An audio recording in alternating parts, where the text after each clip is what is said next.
पातल पैरों के तलवों के मर्मों का ज्ञान तथा रोग निवारण। दक्ष पातल दाएं पैर का तलवा।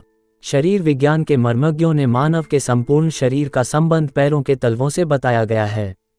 हृदय उदर में सूक्ष्म अवयवों का संबंध भी पैरों से है।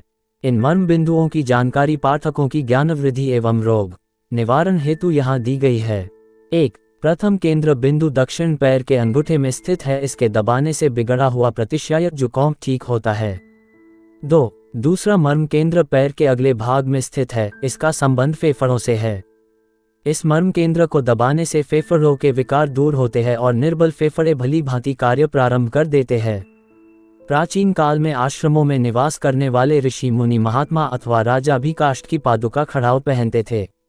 अंगूठे को शुक्र नाड़ी से संबंध होने के कारण खड़ाऊ काष्ठ की होने से विशेष लाभ होता है। आधुनिक काल में मुलायम तलवे के जूते या चप्पल पहनने वाले इस लाभ से वंचित रहते हैं और हृदय तथा फेफड़ों के रोगी प्रायः देखे जाते हैं। 3. तीसरा मर्म केंद्र अंगूठे से नीचे की ओर स्थित है। इसका संबंध गले से है। इसको दबाने से गला दर्द, सूज जाना तथा व्रण आदि विकारों का शमन होता है। 4. द्वितीय मर्म के नीचे बाहर की ओर चौथा मर्म स्थान है। इसका संबंध दाएं कंधों से है। यहाँ दबाने से कंधों का दर्द तथा अन्य विकार शांत होते हैं। 8. सप्तम केंद्र बिंदु से दक्षिण की ओर बड़ी आंत की आकृति से मिलता हुआ स्थित है। इस स्थान को दबाने से तथा मसलने से बड़ी आंतों की सूजन आदि विकार नष्ट होते हैं। 6. नवम केंद्र बिंदु सप्तम केंद्र बिंदु से बाएं ओर स्थित है। इसका संबंध गुर्दे से है। इसके दबाने से गुर्दे में होने वाले रोगों की निवृत्ति होती है। 11. किडनी तथा पेशाब ग्रंथि को मिलाने वाली मूत्रनली 11वें केंद्र पर स्थित है। इसके दबाने से मूत्रनली की विकृति दूर होती है। 12वां केंद्र बिंदु पेशाब की ग्रंथि है। इससे पेडू की हड्डी भी संबंधित है। इसके दबाने से पथरी के रोग या मूत्र विकारों में लाभ होता है। 13वां केंद्र बिंदु नलिका के समान पूरे पैर में एड़ी को अलग करता है। इससे मेरुदंड की अस्थि का संबंध है। इससे मेरुदंड के विकारों का नाश होता है। 14. एड़ी के पिछले भाग में ये केंद्र बिंदु स्थित है। इसके दबाने से खूनी बवासीर में अत्यंत शीघ्र लाभ होता है। खड़ाऊ पहनने से इस स्थान पर बराबर दबाव पड़ता है। इस कारण बवासीर का रोग नहीं होता। इन 14 केंद्र बिंदुओं के अतिरिक्त अन्य बहुत से सूक्ष्म केंद्र बिंदु है, जिनका संबंध शरीर के विभिन्न स्थानों से है।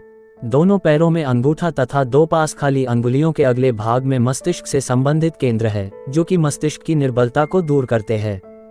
पहली दोनों अंगुलियों के मूल में आंखों से संबंधित केंद्र स्थित हैं।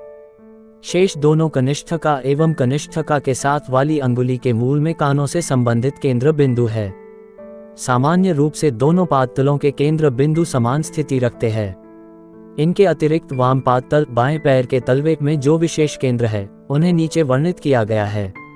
1. वाम बाएं पैर के तलवे के लगभग मध्य भाग में हृदय का केंद्र बिंदु है। इस केंद्र के दबाने से हृदय के विकार नष्ट होते हैं। हृदय की निर्बलता तथा हृदय का स्तंभन इसके दबाव से अधिक समय तक नियमित कार्य करता है।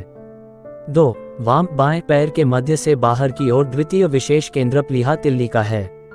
रक्त का शोधन न होना, शरीर पीला पड़ जाना, भूख न लगना आदि विकारों में इस स्थान को दबाने से इन रोगों से छुटकारा मिलता है।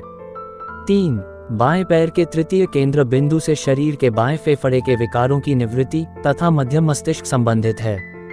इन ग्रंथियों को दबाने से मस्तिष्क दुर्बलता, चक्कर आना, स्मृति विभ्रम तथा मस्तिष्क संबंधी अन्य दोषों का विनाश होता है। 6. इस केंद्र बिंदु का स्थान एड़ी के पास साइटिका से नीचे है। इस केंद्र का संबंध जननेंद्रिय मूत्रनली से है। सुजाक तथा मूत्र विकार के अन्य रोगों में इस केंद्र के दबाने से लाभ होता है।